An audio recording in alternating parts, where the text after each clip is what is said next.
It's Escalate. Away from there, now we head back to critical matters rocking the nation right now.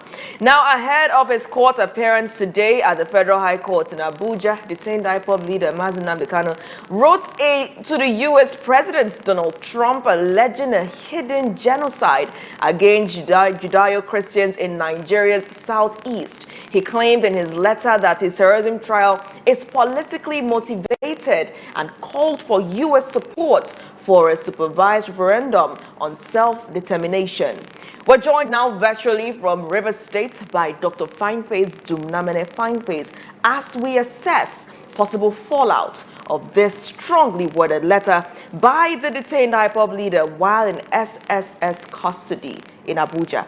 Dr. Fineface, so good to have you join us. Thank you, Natalie. Nice to be part of the program this Friday morning. I mean, it's Friday, but it doesn't feel like Friday, not just because of the Federal High Court hearing today, but because the election is tomorrow and because everything is tense. I mean, the Nigeria-U.S. diplomatic tensions seem to be cascading into every other sector. Let's gain your first reaction to this strongly worded letter by Mazi Nnamdi Kanu while in detention.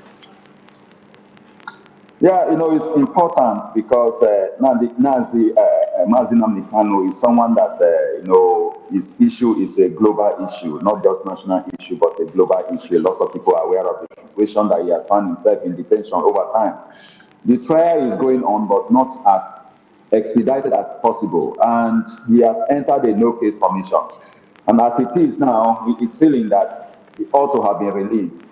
So having the United States coming into Nigeria from the threat they have made about the Christian genocide is also extending a hand of fellowship to them to say, while you come for this, also look into this issue involving me, this issue involving the Southeast, and of course, the killings also going on in the Southeast. So he's articulating all of this and putting them together to see how President Donald Trump and of course the United States of America will look into some of these issues.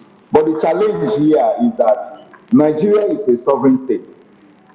It will be difficult for the U.S. Donald Trump to just stretch his hand into Nigeria without passing through the approval of the federal government of Nigeria. We also have the European Union coming here to make urges. And we also have the issue of the United Nations here and the various treaties that we have signed by various countries of the world. So I think why this call is important and it has been made and the message has been delivered also in the media and triggering conversation that we are having across board.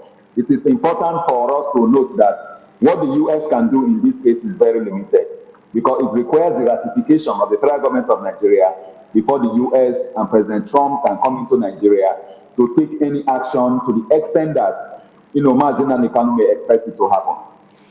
I mean, Mazi Nnamdi Kanu releasing or sending this letter across to the U.S. How do you see this impacting his case today? We understand that he's expected to open his defense and he's been given the last chance to do that today. And this has happened at such a high point. How do you see this affecting everything down the line?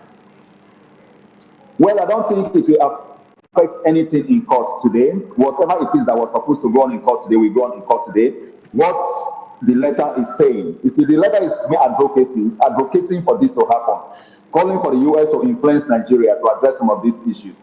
But the point here is that none of those things can really be addressed by the United States because the United States is a state just like Nigeria, and they are recognized equally in the Committee of States across the world. So the court today, he is going to be in court today, and whatever was supposed to happen in court today is going to happen. And like you have noted, is the final chance they have given him to open his defense. If he fails to open his defense, it means that the court is going to rely on whatever the prosecution counsel has placed before the court and give judgment that will be binding on him. Now, Dr. Fineface, in that same letter, Dr. Fineface, the detained IPOB leader is still talking about the need for a state, an independent state of Biafra. One of the things that sources would say the federal government does not agree with, and he's still doing that while in custody. I mean, being one of the reasons that perhaps the federal government doesn't want him roaming the streets. Do you see this, affecting the case in the negative light of keeping him there to, for lack of better words, clip his wings? Definitely, I have not read the letter in full, especially the main letter. I've read the news about it, but the actual letter I've not read it in full.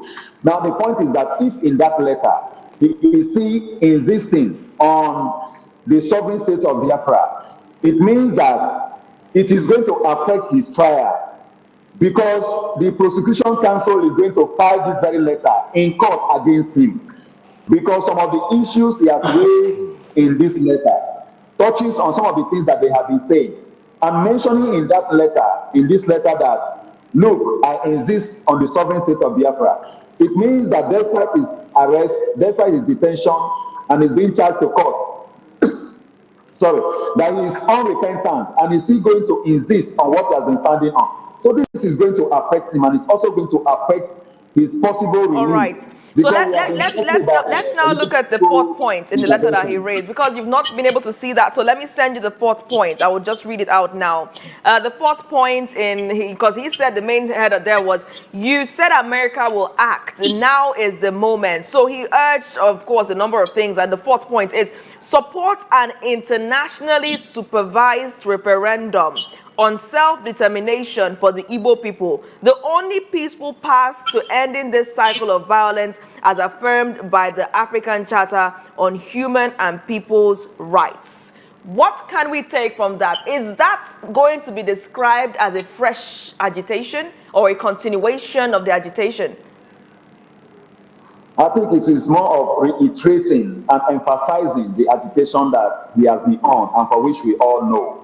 And that is to say that he is putting it clear to the government of Nigeria, to the United States, and to the world and everyone to say that, look, I have not backed out or backed down on agitating and demanding for the sovereign state of Biafra. On the sovereign state of Biafra, I stand, just like Ojukwu had said at the time leading to the civil war in 1967 to 1970, where he said, on Aburi Accord, I stand. So he is putting it out there to say that if you like, you can detain me, you can take me to court, you can say whatever you want to say. On the sovereign state of Biafra demand, I stand. And calling on the US to supervise and internationally recognize referendum for Nigeria, but that has to do with Nigeria. And before a referendum can be carried out in Nigeria for US to supervise, it will pass through the Senate. So if the lawmakers from the Igbo nation that are in the National Assembly support and buy this idea, they should pick this letter, raise a motion on the floor of the National Assembly, calling for the federal government to set up a committee or ask INEC or whichever group that is going to be in charge of this. So look into the referendum of the Southeast so that we can look into it. But none of the lawmakers are going to do this, I must tell you. So this is more of advocacy, calling attention to the issues that they want and things that interest him, but they are not something that are likely going to happen. Dr. Fineface, you mentioned that some of the things he says, like the Biafra agitation, may affect his trial. And, one of the reasons why he's saying he has no case is because Nigeria themselves are a signatory to the African Charter on Human People's Rights, which, of course, it contains the right to self-determination. Also, the United Nations international treaties, we are signatories as well. So if we are a signatory to these, international treaties, we have the right, anybody within this country has the right, any group rather, has the right to because there's internal self-determination, there's, escape from colonialism, there are different levels, but internal self-determination is one of them. If we are a signatory and we are allowed to self-determine, why is Nnamdi Kanu's agitation for self-determination a problem? Yeah, you see, Nigeria as a sovereign state, you see, where we are today is a marriage that we had in 1914, talking about the amalgamation of the Southern and the Northern Protectorate, bringing it all together as Nigeria. And that has happened at the time, and Nigeria became independent in 1960. And Nigeria is struggling to ensure that the country remains united, even after ratifying that instrument we are talking about. But the point here is that there are procedures to follow, and I don't think all of those procedures have been exhausted. And I tell you that if Nigeria secedes today and we have separation, Biafra goes, the other rest of Nigeria goes, it is not something that may not happen. But I tell you, it's going to take a long time for that to happen. And this agitation will continue because it is an ideology that cannot be killed or eradicated. It will continue. Even if, as they are detaining Nnamdi Kanu today, they succeed as they want for him to die in detention, another person will still rise up and continue to push it. But I tell you, it's going to take some time for this to happen. But definitely one day, Biafra is going to go. But the point here is that those instruments that we have, including the United Nations Charter and all of that, there are procedures and it will take quite some time. Definitely it will happen. Nigeria ratified the instrument. Yes, we agree, but it will take quite some time for this to happen because those who are in charge wouldn't want to put their hands to allow this to happen. Remember, in the process of not allowing Biafra to go, in 1967, we have the Civil War. So there is also the tendency that it may come to the extent that we may even go into a second Civil War. But if we go into Civil War today, and the Biafra area or supporters are able to overwhelm the Nigerian government, then we can have something similar to what has happened in Sudan, whereby you have the Sudan, you have the Southern Sudan today. That is what is going to happen. So the road is still far, but I know that one day Biafra will be achieved. It may be during our lifetime or no longer after our lifetime, but one day Biafra will be achieved, but it won't come on the platter of gold as we are expecting that to happen. The issue at heart now is the detained IPOB leader calling on U.S. President Trump to make good his threat to act in Nigeria and to act now. And like he strongly stated in his closing remarks, I remain steadfast in peace and non-violence, even from a prison cell. Now, what do you think the weight of this would be, especially as we're seeing the federal government dismissing the claims of a Christian genocide, but someone who associates with the faith and has been described as a terrorist by the Nigeria? How do you see this affecting the case? You see a Donald Trump taking this letter seriously and perhaps using it as or leveraging of it to make good his threat of action? Yeah, I don't see Donald Trump leveraging on that letter to make good his threat of action in Nigeria. It's just an added information that has been shared to also inform Donald Trump that genocide is not only going on in the northeast and some of those areas, northwest and north central, but it's also going on in the southeast. But then, as part of that letter, talking about genocide in the southeast as well, where Nigerian troops are killing some southerners from southeasterners. Soludo, being the governor of Anambra, has come forward to say that Christians are killing Christians in the southeast. That is to say that his comment also thwarted some things that you have mentioned in the letter. And Donald Trump, being the president of a sovereign state, United States, and also having Nigeria being a sovereign state, has limitations to what he can do. So he has only put out this for people to know. Donald Trump has also read it. The Nigerian embassy have received it. They are filing to Washington. But then there is limitation. But what the letter has succeeded in doing is to also raise issues that are happening in the southeastern part of Nigeria. So that when Donald Trump is making some plans, and if he eventually succeeds to either carry out the raid on Nigeria, be in the light, medium, or heavy, whatever he's planning, I think he will also have to look at some targets. So this letter will definitely influence the opinion of the United States and Donald Trump, to be specific, in the planning of the war or intervention he's planning in Nigeria. But all of these are still subject to ratification by not only the Nigerian government, but also the United Nations that seems to be like the world governor. But to a very large extent, we have seen where the U.S. violates and didn't stand by some of the international treaties, but moved into a country to take action. But let's see if some of the comments in this letter are going to work and influence the action of Donald Trump. Dr. Fineface, we keep hearing people talking about the Sudan example. Oh, Nigeria might become like Sudan. Sudan broke into Sudan and South Sudan. They're fighting, they're sickling themselves. But we have other examples. I mean, the most common one being the Balkans. In our lifetime and in the span of a few years, we saw Yugoslavia go into, Bosnia and Herzegovina, Croatia, Kosovo, Serbia, Montenegro overnight. Is it not possible that, if we don't act fast in Nigeria, Balkanization is more likely to happen? And people think it's just a case of Oduduwa Nation, Biafra, Arewa. But we will still have more people wanting to Balkanize, like what happened in Yugoslavia. From the Biafran side, you would still get out the Niger Delta states or Niger Delta Republic. From Arewa, you will still get the Gongola Republic. The Middle Belt people will want their own nation. The Kanuri may decide they want their own nation. So Nigeria is a country like Yugoslavia that might keep Balkanizing and Balkanizing from 2 countries to 3 to 4. And for us, we might Balkanize till we have maybe 30 different countries from 36 states. So that is my fear of what I think might happen if we go the wrong way. But let me hear your opinion on it. Do you think it is something where we'll have an everlasting civil war, or do you think Nigeria is just going to disintegrate into many small countries? Or do you think that, 3-4 big blocks can hold up themselves?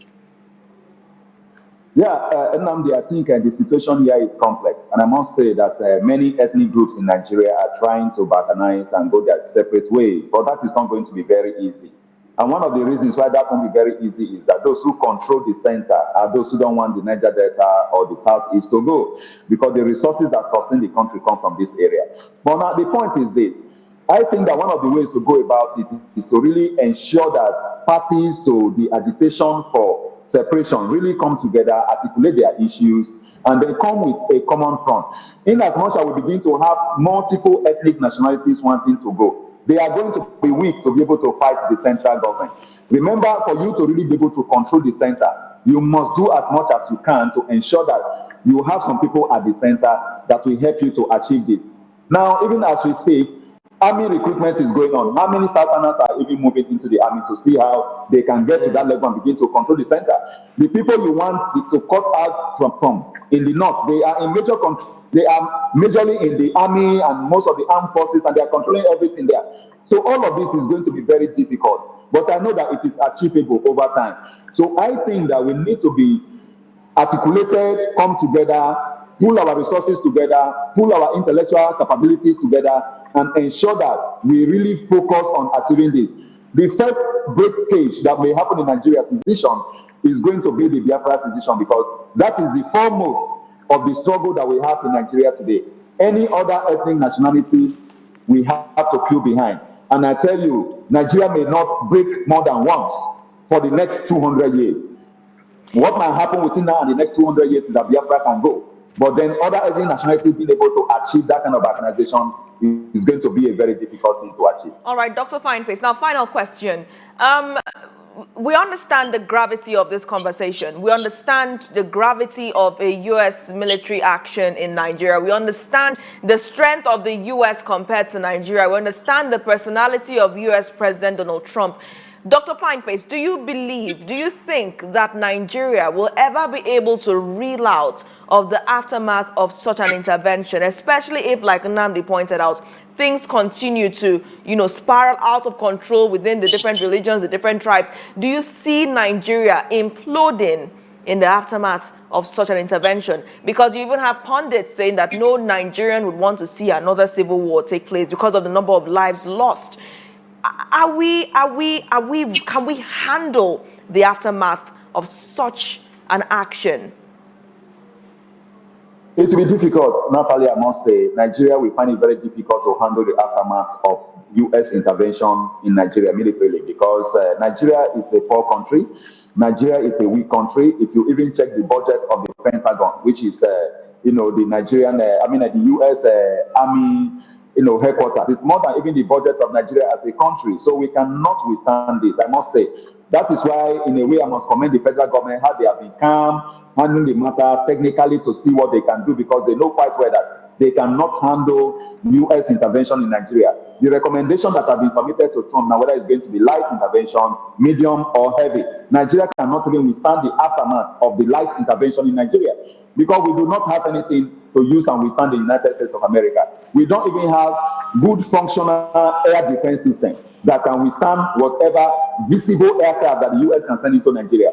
How much more having the U.S. to deploy their B-2 spirits that no radar can detect to come and bomb places in Nigeria? So I think diplomatic solution is what we are talking about here, to discuss with the U.S., be able to convince the U.S. that Nigeria is doing enough, and Nigeria should also take action to show that they are doing enough to ensure that Christians are not being killed, Muslims are not being killed, and other Nigerians are not being killed. Because Nigeria cannot withstand another civil war. We were not yet born when the civil war was waged in Nigeria, and that was even an internal war. But this one we are talking about war between two countries Right. coming in here. Now, It is something that I think we cannot be able to withstand the aftermath. now, U.S. President Trump is targeting or is threatening to target these attacks at those terrorists, the armed groups, the bandits who have been killing, as he describes, Christians in Nigeria. So he's not saying he wants to start bombing everywhere, but we understand that in any war there would be casualties of war, right?